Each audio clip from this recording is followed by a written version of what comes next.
முதல்ல காவல்துறையில் 5 பேர் காவலர்கள் ஒரு டிஎஸ்பி நடவடிக்கை எடுக்கு. எஸ்பி மீது ஏன் நடவடிக்கை இல்லை?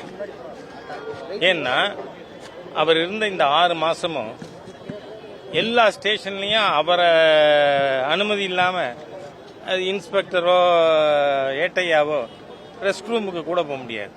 அப்படி இருந்தார். இங்கே திருப்புவனத்தில் வந்து உட்கார்ந்துன்னு இருக்கார். சட்டத்தில் Latin maxim suppressio veri suggestio falsi, suppression of truth is suggestion of falsehood. நீங்க இங்க இருக்கும் பொழுதே அஜித்குமார் கொல்லப்பட்டு விட்டார்.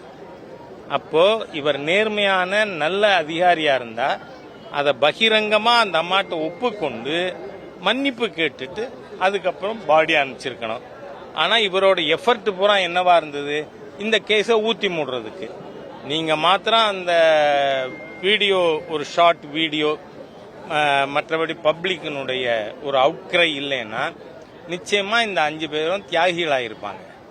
ஆகவே தமிழகத்தில் லாக்அப் டெத்து, லாக்அப் மர்டர் 25 ஆயிருக்கு. நாம கண்ணதர் பார்த்தோம் பகிரங்கமா. ஆம்ஸ்ட்ராங் கொலை வழக்கில் பிரதான குற்றவாளி திருவேங்கடத்தை சுட்டு கொண்டுட்டாங்க காவல்துறை. அவை தமிழக காவல்துறை சட்டவிரோதமாக செயல்பட்டு கொண்டிருக்கிறது.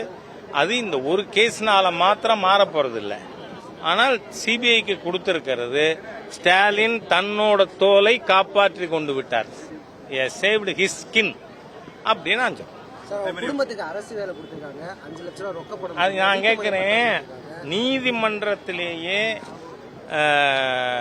அஜித்குமார் தரப்பு வழக்கறிஞர் பேசும்பொழுது திராவிட முன்னேற்ற கழக நிர்வாகி 50 லட்சம் கொடுக்கறதா பேரம் பேசினார்னு.